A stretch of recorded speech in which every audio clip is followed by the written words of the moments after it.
gonna struggle. I want to see where Enchantress is gonna go if they want to put. I mean, Jerex in the previous DPC tour also, like I believe it was a Clockwork that he played like position 5 from the off lane. So I wouldn't be surprised if they decide to do the same thing here. Just try to completely ruin Temporary Assassin. The lanes from Cut are pretty much, set in stone. What they're gonna do, it's pretty easy to get a good read of like what they want to do, and it's very easy to counter. Yeah, seems like it's quite telegraphed. I'm very impressed with your mental fortitude making it through all of those voice lines that were going on the entire time. I was very thinking, impressed. for a second, I need to mute some of them because I'm gonna have a hard time being focused. Also, what is this Cut's logo? This looks pretty cute. The cut, it's a T-bone steak.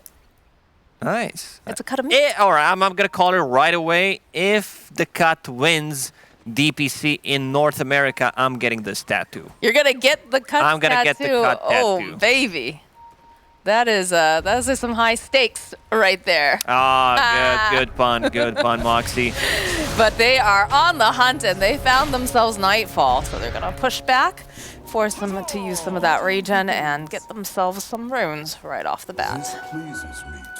Yo, where's the whole village what's up, here? dude? Welcome to Dota2, man. Yo, where's the whole village? There's some long voice lines as Why is well. the whole village here? Okay. Where's the whole village? It's not a bad one, when people overextend, they bring extra people. You have like rainbow TPs coming just to get a support kill. I'm looking forward to this mid matchup. I want to see Kits, how he's going to do against Abed. I want to see what the boys can do with their heroes. The lane I'm mostly looking for is this Sanking plus Skyrat Mage. It's their killer lane, so they gotta be very careful. Jerex already using Nature's Attendance. Yeah, it makes sense that, they need to kind of shore up these lanes, but having Jerex down here in this bottom lane will cause some issues, I think, as they're trying their best. And again, as Cap said, this is a bit of the David versus Goliath sort of lineup. I think most people have their eyes on EG being able to win this, but at the same time, it is one of those ways that the Cut can kind of show what they can bring to the table, right? Show that they can give them a fight.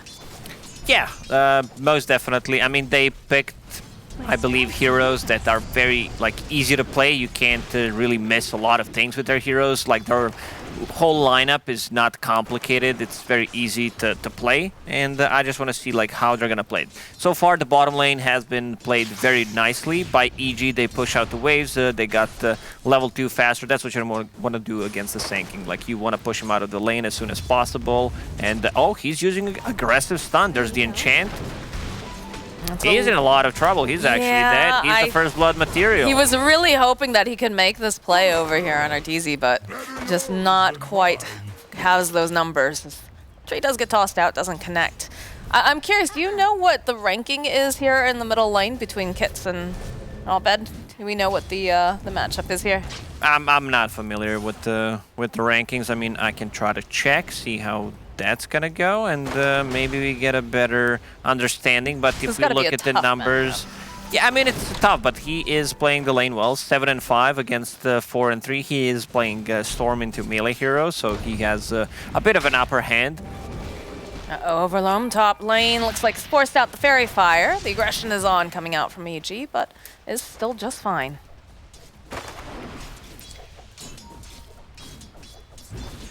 And again, just not a lot of over-aggression coming out. There was that little bit of that misstep, right, coming up from Sand King. Got a little bit greedy there in the bottom lane, thinking that they could get the kill, but didn't quite do that math just right. Yeah, Kits is rank 120 in North America. All right. Gives a chance to show off his chops here as B-God does fall. Jerex with that enchant, making sure that he is not allowed to proliferate in this lane. Skyrat, a hero that has 0 armor, so all the right clicks from Tiny are gonna hurt quite a lot. Even with the Enchantress right clicks are gonna hurt. Even more, she does a ton of damage. The Blightstone that she started with just benefits quite a lot if they get a lock onto the Skyrat Mage. It's just very value too with being able to have the heal in the lane, being able to help sustain, keep their core looking very, very healthy. And then later on, you know, having the potential of finding the right creep and really just bringing the whole village. There's the right creep. Dark Troll Summoner, Ooh. the best creep you can get in the game. And the cut, they used the big pull. Oh, the damage! Oh, that's a lot, and that's enough. I mean, look at the damage coming out from Rallied. Tiny has +9, Enchantress has +18 at the moment. This is just insane. Bad. Yeah, look at the poor Skywrath flapping those wings real slowly. Although they do respect the fact that look at the, oh my god, look at the damage. He just teleported here. And he's already down to like 60-something, 80-something health points. Like, look at these Skelly men. Look at this. This is ridiculous. The sandstorm. Oh my god. Skelly Yeah, bros. boys. Nah. That was, if he dies oh god, there. B-God's still dead, I think. Yeah. And oh my god, 8. Ooh. Can you imagine? Can you imagine if they had just gotten that other kill there too? Look at these Skelly boys. The rally. Well, we were talking about, you know, which creep is the strongest one, and we found one. He found one that actually is the most broken. Because I've seen Enchantress going onto the mid tower alone, and if you don't have like Kunkka or any like other hero early on that has like a built-in any cleave or that can clear the skeletons, your tower is gonna die. Abed gets a solo. That's pre-level 6. Just picks it up here. But yeah, it's definitely interesting to see how all of these creeps are kind of shaping up. Some of them very apparent right off the bat. You know, we talk about the Harpy quite frequently. But of course, then the Dark Summoner with those skeletons, just absolutely bonkers. I know Kevin was like, this is so stupid, this needs to be nerfed immediately. But there's a lot of those, but yeah, the Skelly ones are definitely the most broken. I mean, I'm a bit surprised that they didn't block the big camp on the bottom lane. Was it a situation? I mean, they've had some time now, They forgot. They're like, we're playing against EG, you know, a lot of nerves, like, what do we do? They overthink the situation. We're gonna try to pull, get the denies, outpush the wave, but never happened. And now they have a big issue on the bottom. I wasn't sure if it was a situation of like, where is Jarek's going to go with the Enchantress? But it's been quite a bit. They have known where he's going to be playing, so there was the opportunity to try to block that camp and make it a bit more difficult for this hero.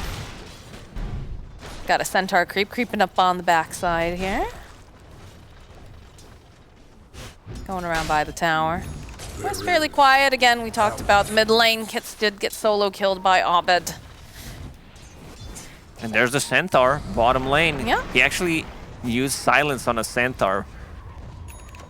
Good jukes. I'm just gonna continue to poke away, and there's those healing sprites again. Gonna bring Jarex right back up. A trying to cut the creep wave a little bit. Does have to be careful though. See Jarex making his way over, does still have his Centaur if he wants to try to get that sun off. Yep, see enchant. Get a couple hits. Okay, alright. Not gonna be able to go and land the stun.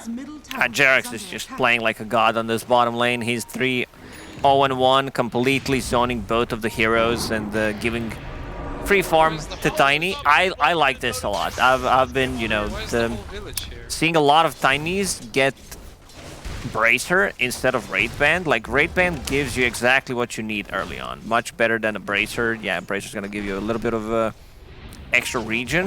Oh, Boy, mid in the lane. middle lane, Kits with a little bit of assistance here from Crit. They almost managed to get the final hit off. It was a good trade for Cut.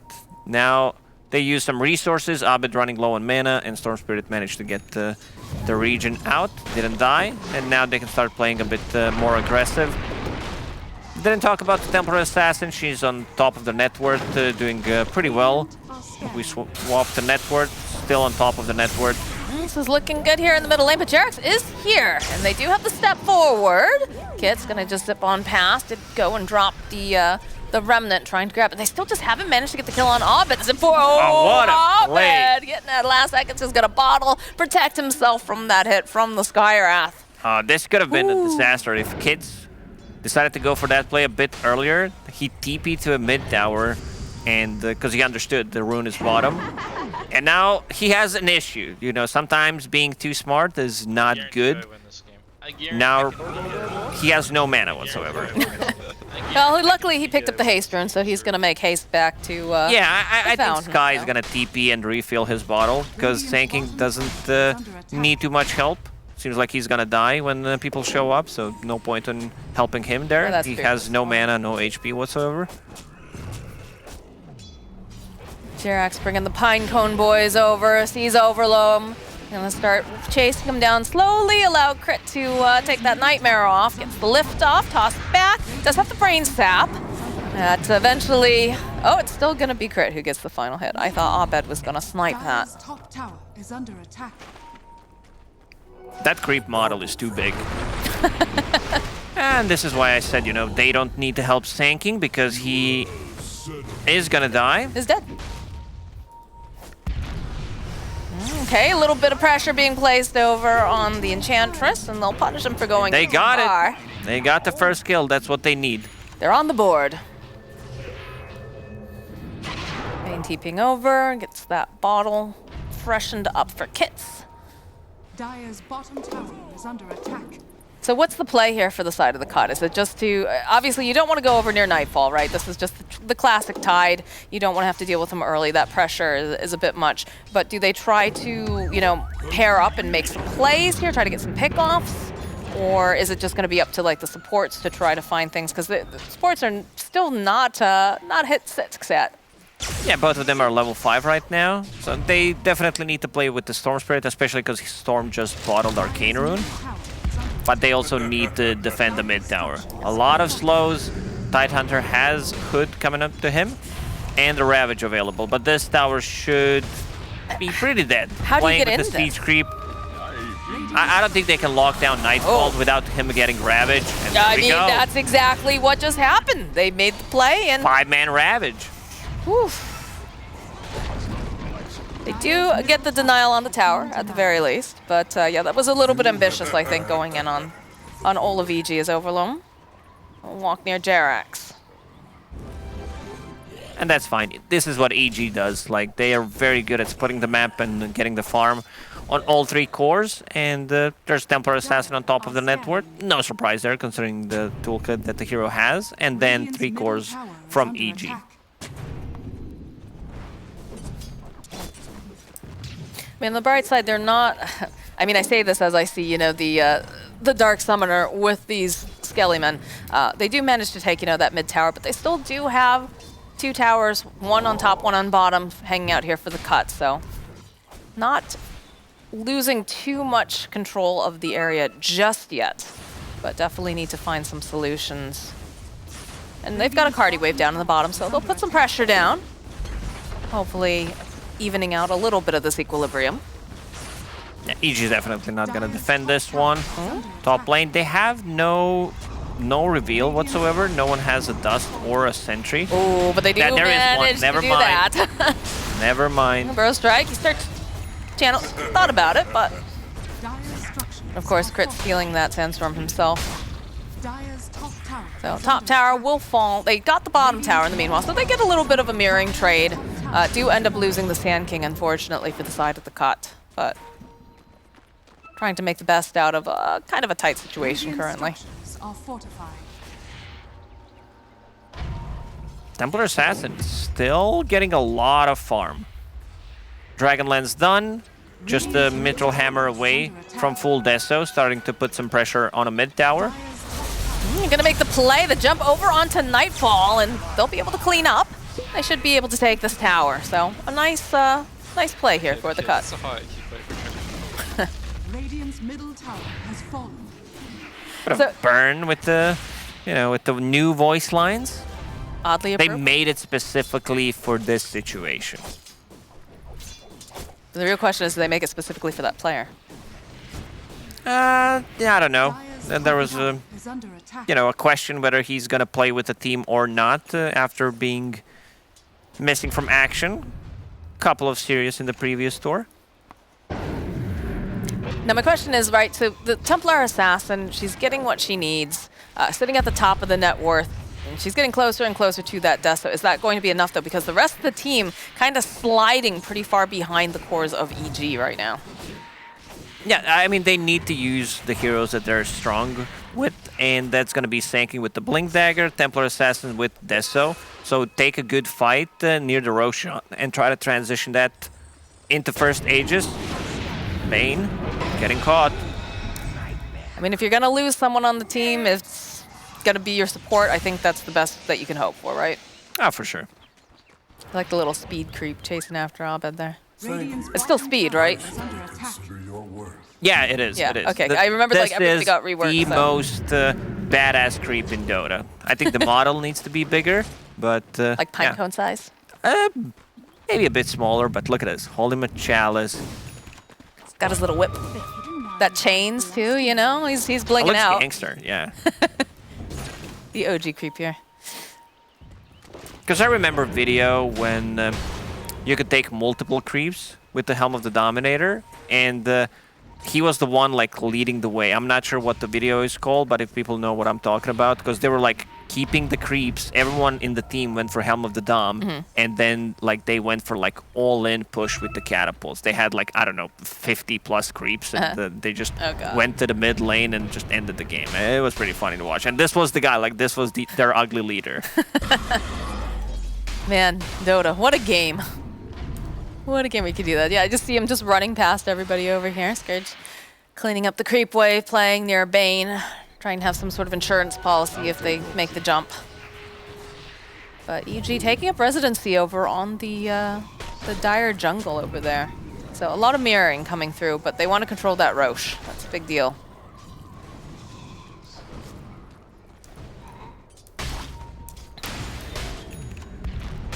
Nightfall being that wall right off the bat, the first person that you walk into, not the person you want to initiate on, as we saw what happened earlier. Are fortified.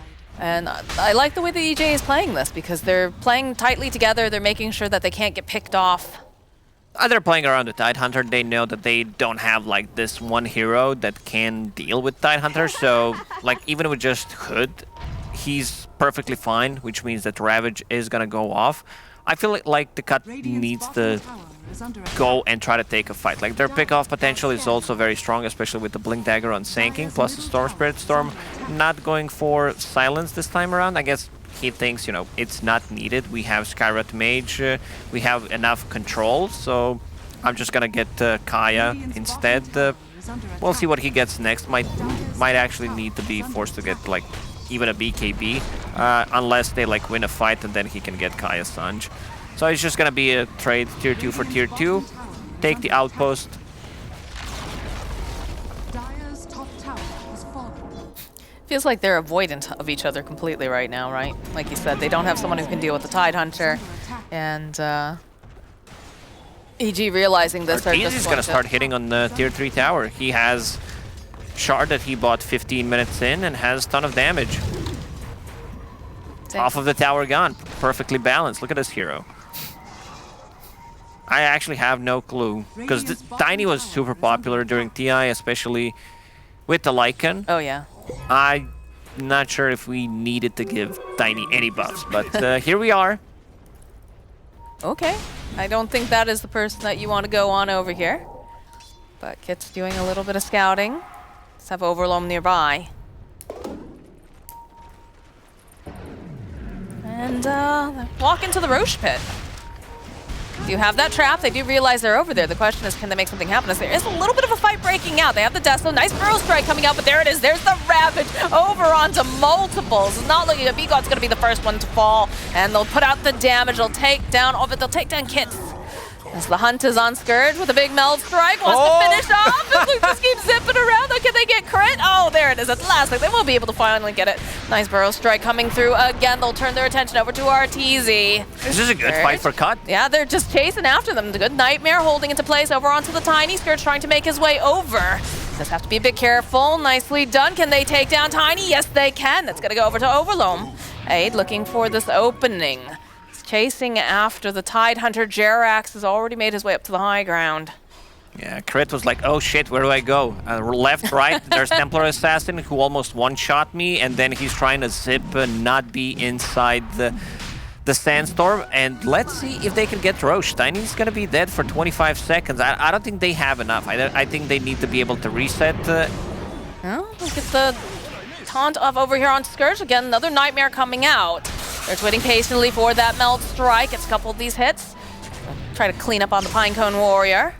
So the Courier's been dancing around, trying to give some information and whatnot. It's kind of an awkward fight now, though. Templar Assassin is very close to BKB. If she wants to disassemble the Dragonlance, just the 300 gold off the recipe, which I think she should do it because this Roshan fight is very important for them. Yeah, I think it needs that little bit of acceleration to make sure that it does not go into the hands of EG. So it's clear that that is the next objective that they really want to take. And they had a very good fight, because they did manage to split it a little bit. Scourge still in this vicinity here. Abed doing some scouting. Got that one creep over here. I'm just gonna try to get rid of the Satyr. Kits jumping forward, pokes a little bit over to Kits, but they have the lift, the toss back. Follow up here with the slow cuts of shot. Getting into position with the Burrow Strike. Will drop them in the Mystic Flare. They need a little bit more damage over onto Nightfall. They don't quite have it. Another couple clicks. No, not going to be able to do it. They overextend. And RTZ finding himself a kill. The epicenter over on the back line doesn't quite do enough here as they finally do manage to take down Nightfall. Fiend's Grip, though, over onto the Tiny. It's looking good. They've got a lot of that negative armor. The chase after RTZ. They should be able to get this kill. Scourge on a killing spree. The taunt back, though, should be able to get the kill on Bane. Aid finding this opening. They want the kill over onto Abed. He's got the Essence Ring. They have to get a bit more damage. There's no mana left over on Begon, really. So they chase down Abed. He's trying to zip forward. There's a double damager. Can he get into his bottle? Can he get over there in time? And they get the kill on Aid. They have not been able to get the kill on Abed just yet. And Scourge trying to figure out where he wants to go. Sees Jerax. Look at that Meld Strike. Oh my god. It's so much damage. But they have to get over there. They need to close the gap onto Jerax as he just manages to sprink away. Yeah, Scourge McDuck having a really good time, like also disassembling the Dragonlance that we talked about, getting a BKB in that fight, and yeah, full duration grip on RTZ, and they managed to bring him down. Also, a bit of unfortunate there, when they were trying to make a move on Tidehunter, his Kraken Shell procced immediately after Skywrath Mage used ulti, and then he just walked away. So they like, we're gonna see that again, so... Not, a bit of unlucky, but yeah. Sand is gonna use the Sandstorm, try to stun him, and then Skywrath Mage, yeah. Yeah, you see it. Gone.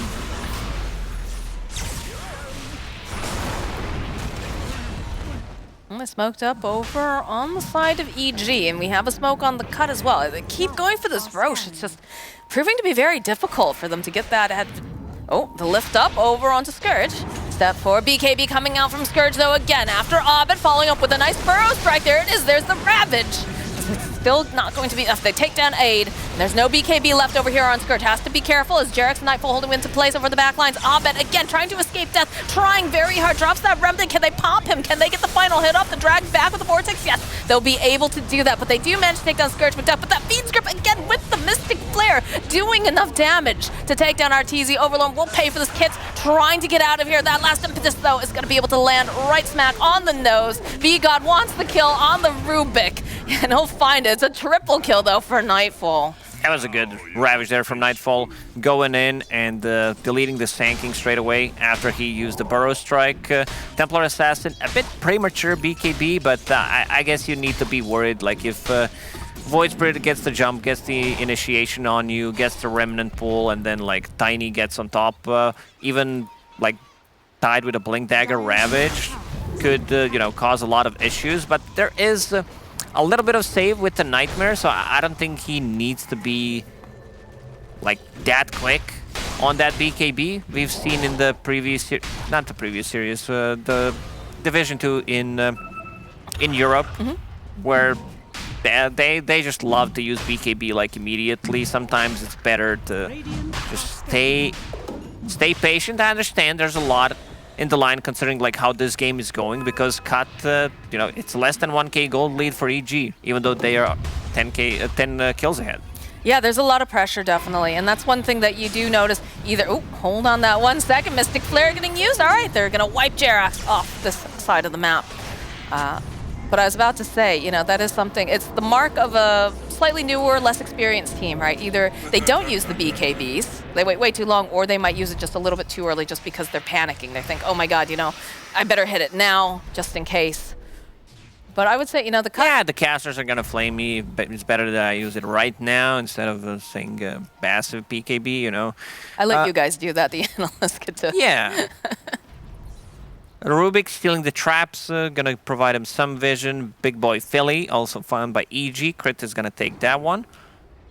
And I see Shard. I love Shard in general because it's very good here because they have a lot of things to just focus on a single target. The only team fight that they got is pretty much the Sanking. So this Shard's gonna be good. It's also great. I think EG in general should pick more Rubik because if Arthur gets stuck on a hill, on a cliff, it's an easy way to get him down. Dire's bottom Speaking tower of something is made under attack. particularly for one Yeah. person. Definitely feels like that. But did get some ability items picked up too. We have the Blink Dagger now for Scourge, so be able to get into these fights a lot faster if necessary. And I think, wow, I just saw something get picked up for Skywrath too. I think it was the Atos. It was. So more lockdown coming out. A bit late. This is 25-minute Road of Atos, but if Void Spirit uses his Yule Scepter aggressively, like it's a good setup. That's good too. It is slower, right? But the Aether Lens on Bane just so incredibly good, being able to be in a better position in these fights. Like you said, having that Nightmare as kind of the backup save. And these Fiend's Grips have been wonderful, honestly, what we've seen so far.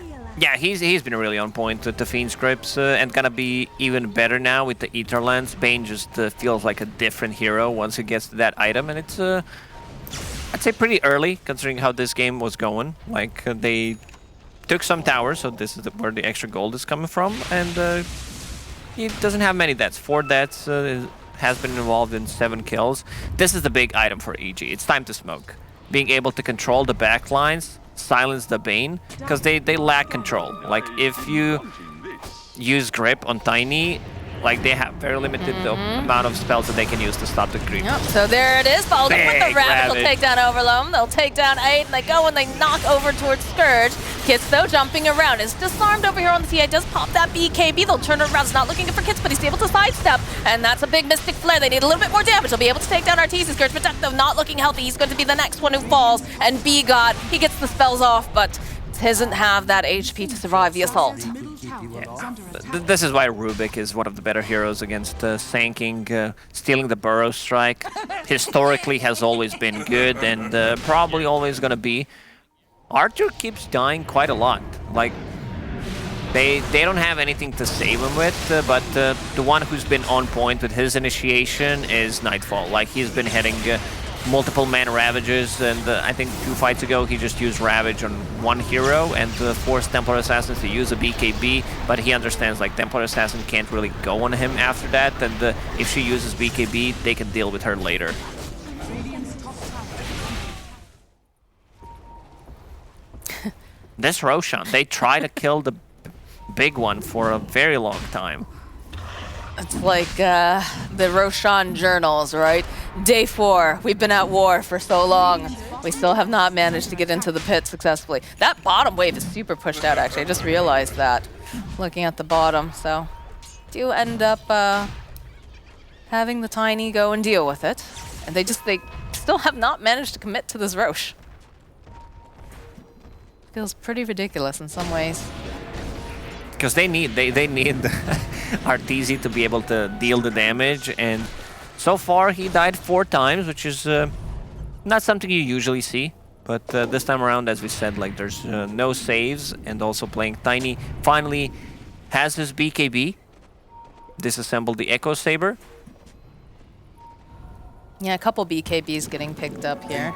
All right, a bit of a different build. I like this. He's gonna use the Oblivion Staff. He's not gonna go back to Echo Saber. Instead, he wants to get the Mage Slayer. Oh, okay.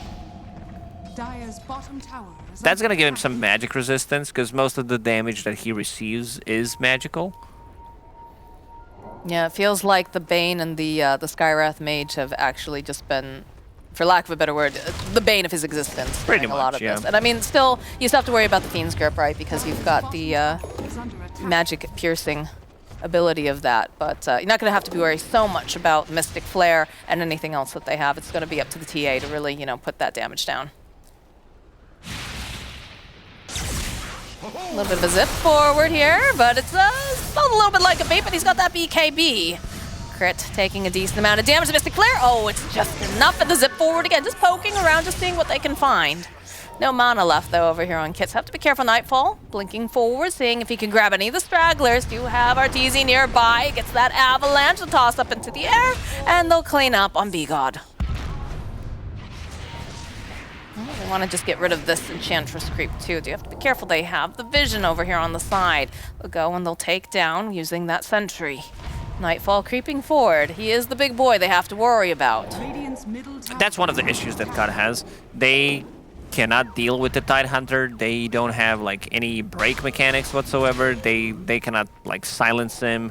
There's no Doom, there's no Black Hole, Chronosphere, nothing that Tidehunter is afraid of, so they need to like either get a good initiation on the rest of the team, which means that Nightfall will be able to jump in and then try to reset, or I don't know.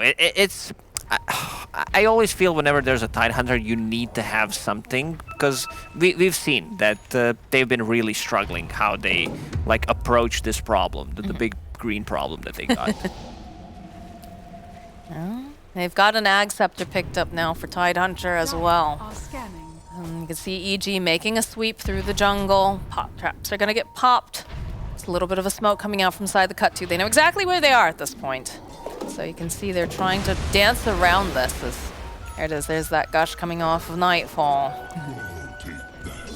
How do they approach this here is the question. Do you still try to go for the wrap play, or do you just try to dodge? I mean, it's tough. They can control the Tide, so there's no way to jump him, and they know that he's gonna be there close, because EG right now is just holding hands, and this number 1 Roche, 30 minutes in, very slow to be brought down. Has been killed. Okay, well, they managed to get the courier snipe. That is the blast rig. Jerax very forward here. Burrow strike forward into a lot. There's the Ravage, but the follow-up coming in hot here. Didn't quite manage to be able to take down now. Follow-up over onto Rubik. Crit's going to be taken out. Jerax does buy back. Let's get back into this fight, but over on the back lines, Kits is going to pop. They're going to reset. Get a buyback on the Sand King. That's one way to do it. I mean, Sand King went in, forced a Ravage, and then bought back. Oh, they were hoping to Buyback try from to Kit. jump back over onto Jerax. There's the Fiend Script, though, like we talked about. They found a different target this time around. It's going to be the Void Spirit, and they'll be able to take down Abed. Buyback coming out from Abed. They're making the plays here over onto Arteezy. He is silenced up. They've got a lot of magic Damage on damage like we're Arteezy. talking about. They need a little bit more. There it is. They'll be able to take him out, and Nightfall's just taking a little bit of a nap over here. He's going to try to teleport away. They have the stop, though. They have the way to cancel it out.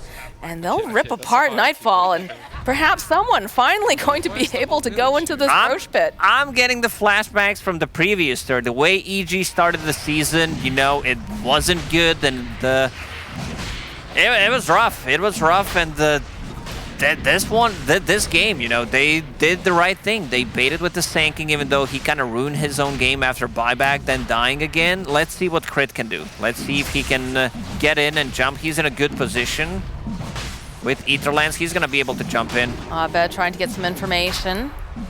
There's a little bit of a smack there. BKB coming up from Kits as they go and they throw out that Nightmare. Kits going to be able to get the Aegis, and they get the kill on Abed. He tried.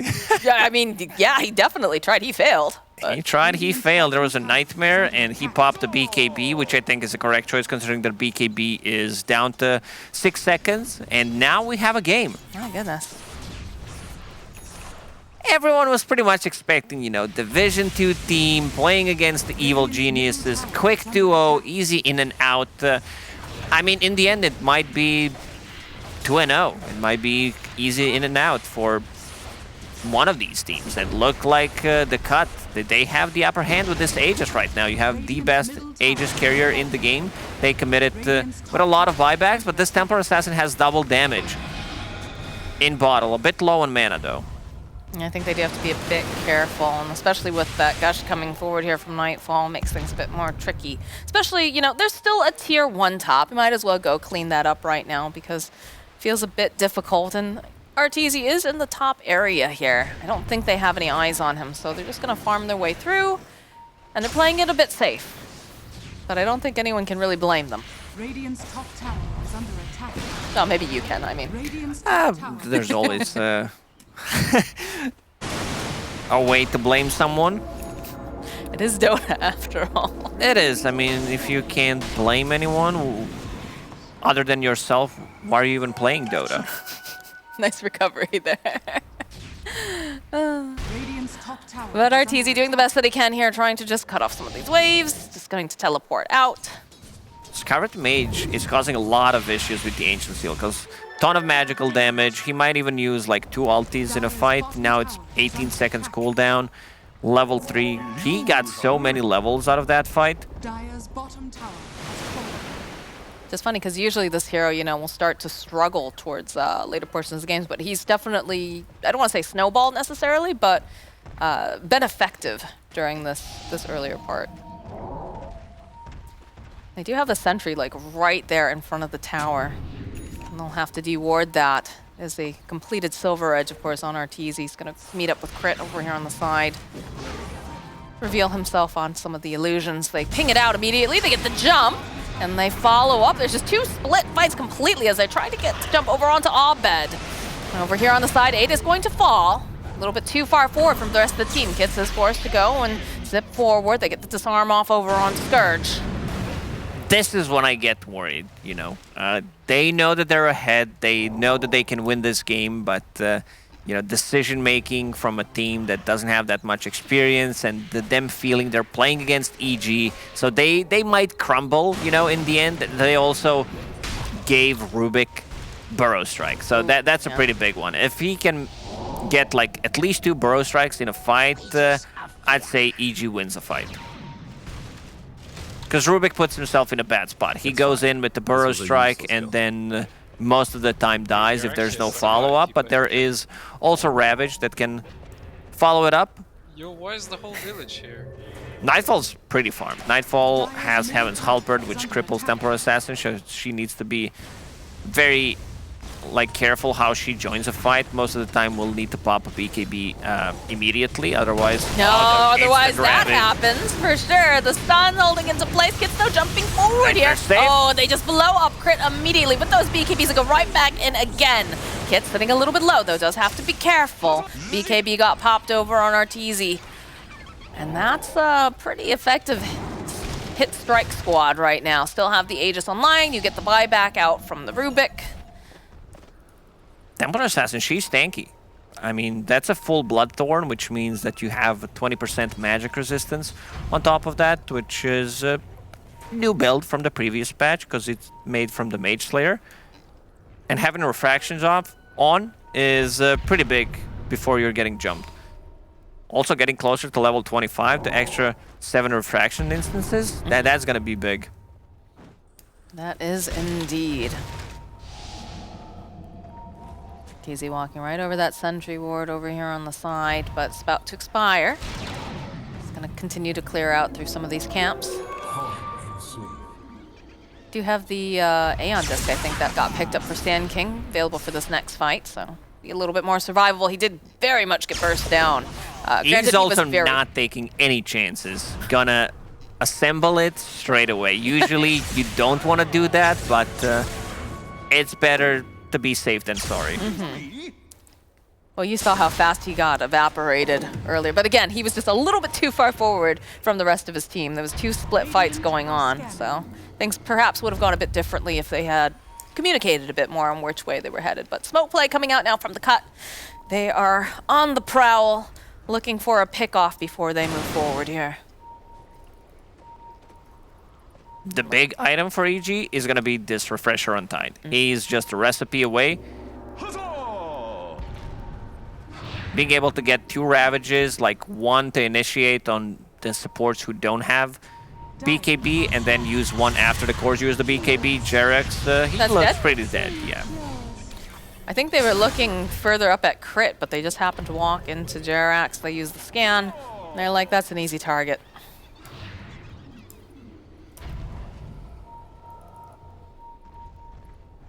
A lot of pings going on right now as they're trying to decide, where do we go next? What do we do? And the Cut's just going to invade the triangle space. And try to make sure that they have control of this area.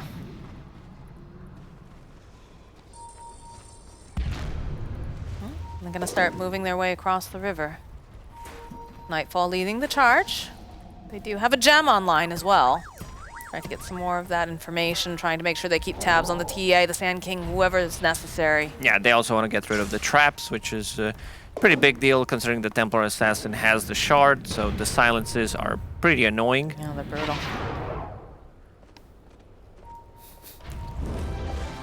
And you can see how desperately Templar Assassin wants that 25, because I know we say that a lot, it's the best level 25 talent in the game, but this one is like really strong. She has a Tome of Knowledge queued up, and that's going to be up in the next 50 seconds. I'm not sure if she needs to buy it, but yeah, well, unless she gets level 25, yeah, there's not going to be any need to get it, because she will get level 25.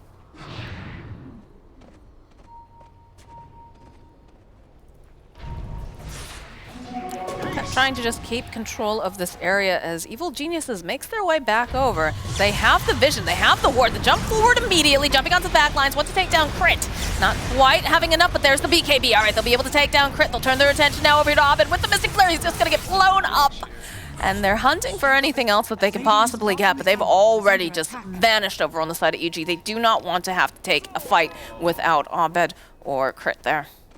And great understanding from Cut how they need to approach a fight and who they need to take out first. They go for Rubik because Rubik can cause a lot of issues, especially if he steals that Burrow Strike, and they managed to kill him 2 times in a row. Now Templar Assassin has that level 25. So that's 13 instances of Refraction. Pretty good. Also Deso at 24 now, can only get 1 extra damage. It just feels like they're finding these kills, but they're not able to get any sort of objective off of it, which... They're not rushing anything. I think they're in a good spot. They are waiting for Roche to respawn. True. They also want to like force EG out, because EG doesn't know when the Roche is going to respawn, and they do have traps inside. Do you feel like it's a little scary, though, when you have that refresher on the Tidehunter? Because like we said, Nightfall has been very on point with all of these initiations that he's made.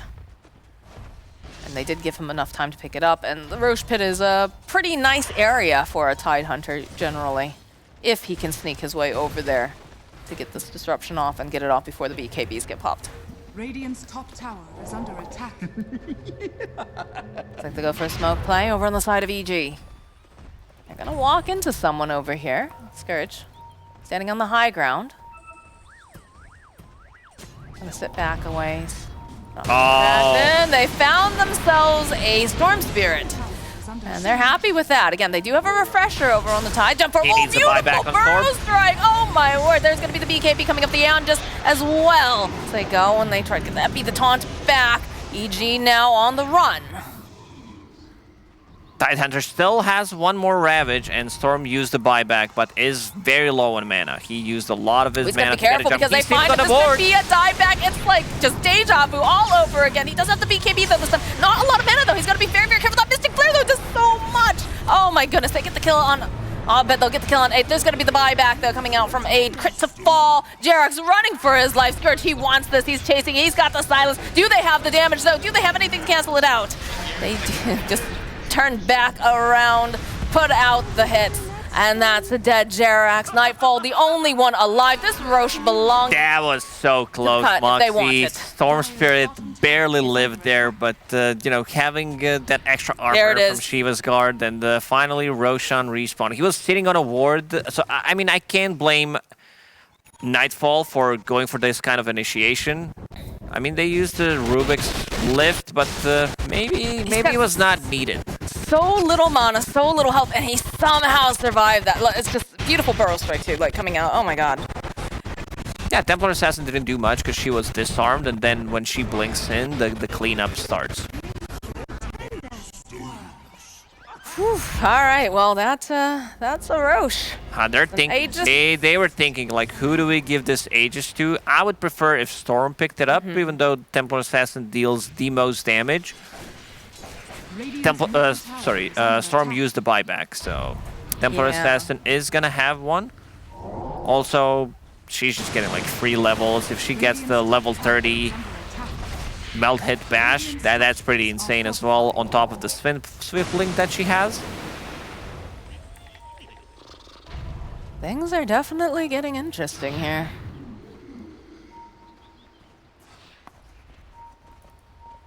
Alright, so still don't have that Ravage up on Tide. I think the Refresher's getting... No, still have some time on that too, so... Do have a little bit of window opportunity, but EG, they're playing it smart, right? They're not walking too far out of their base. They're being very careful. They realize that, you know, that's a big part of their team fight. Radiant are scanning. Do you get a scan, though? They do realize that Scourge is pretty far over. Doesn't have anyone else around. But they also don't really have the vision on the rest of the side of the cut, which is pretty worrisome. Nice Arcane Rune here for Kits. That's going to make a Storm very happy.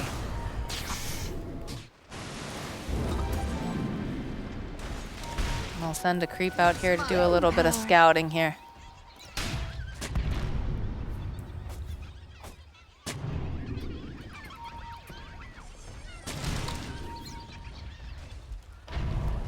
Storm has Arcane Rune in the bottle, and also about to finish off the E on this, so he doesn't have to worry about getting jumped, because he knows that he's going to be able to get a BKB off. He wanted that pretty badly, but the follow-up here, okay, there it is. There's the BKB. They draw the Mystic Flare over on the back lines. Doesn't manage to go and connect, really, but they do get Jerax. That's the first Ravage over here. The refresh coming out. They're going to be able to go burn up the Bane, and they're going to try to burst down the Storm Spirit. They will be able to do it.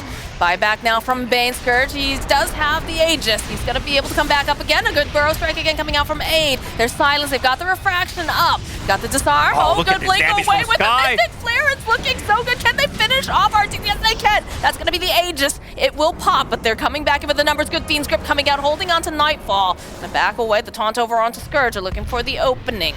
The chase after Abed. He's sitting a bit low. He's going to try to jump away, and he does manage to give them the juke.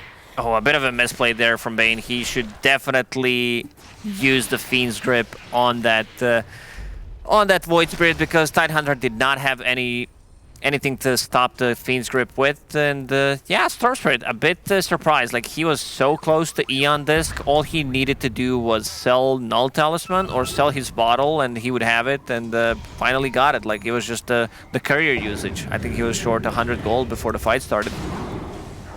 Got the Ags pickup now for Templar Assassin, and EG has just been really pinned into their base for a while now. On the bright side, they don't have the Aegis available anymore for Scourge. That did get wiped out, but I have to say these Mystic Flares have been very, very the good. Skyrat Mage, like, he's been really on point. I love the itemization, Ethereal Blade, like. Heroes, after they use a BKB, they just completely melt. Look at his level 20 talent. Resistance reduction, the magic resistance, and also extra Mystic Flare damage. Combine that with the Ethereal Blade, it's just insane. And his positioning was really, really good. Like, most of the time in a fight, he does not get hit by Ravage. He joins the fights later on. Which is very important, because if he dies, he doesn't have enough money for buyback, and that means, you know, you're not going to be able to burst. Because we've seen, like, the Mystic Flare damage shared between the heroes, and Tiny still dies because he had the E-Blade on. And now with this pickup of the Blink Dagger, it's going to be even better positioning, I have a feeling, coming out from the Skywrath. So AG having to be very, very mindful of that, because, you know, these guys are tanky, but it's just so much magic damage that's coming out from the Skywrath. Plus the E-Blade. Oh, my goodness. 14k net worth lead right now for the cut. It's EG. Start to venture out together. They did have a gem earlier. We've got the Arcane Blink now for the Tidehunter. And they're trying to just reclaim some of this ground. Radiant's top tower. How do they approach this cost?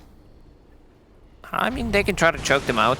They have great pick-off potential if they see, like, one hero push out the wave near the tower. If they show 2 heroes and just, like, they have pretty much global presence with this Templar Assassin, Aghanim Scepter, and Storm with the big zips. I meant for EG. Oh, you meant for EG? How do they approach? How do they should, you know, stick inside the base until Cut decides to make a move. And just hope that they misplay. All right. Satanic completed now, too, for the, I believe, the Tiny. Yeah, they're just really pinned in here. Dire's bottom tower is under attack. Perhaps they'll get a little bit too impatient. Maybe they'll try to... Yeah, here it is. They're going for another smoke play, hoping that perhaps, you know, they are split up a bit. This could be a good fight for EG. They have 2 Ravages available with Arcane Blink and also level 25 talent, so that's going to be a lot of stun. Very easy to execute Ravages. They know something's up, though. Like, look at this. You've got creeps knocking on the base. Yeah, no one's showing up, so... No one's home. Very easy read, holding the high ground. Nice decision-making from Cut. Can they get a good jump? If they jump Templar Assassin and there's no Nightmare save, they can easily bring her down from 100 to 0. See the courier go swinging by. That is just some wards. But yeah, look at this. They can see that the push is on. They're going to send someone back to go deal with it. Nightfall hiding kind of in the corner, thinking maybe they'll go and commit to this. They're split up though. It's a little spoopy.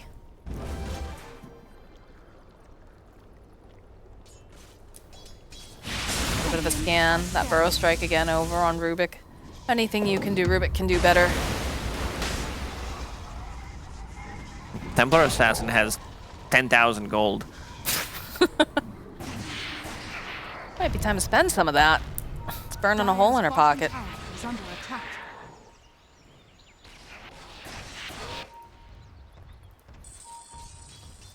He's thinking what he needs to buy. Has Daedalus queued up like this Dragonlance needs to be replaced. I think that's a worthy item.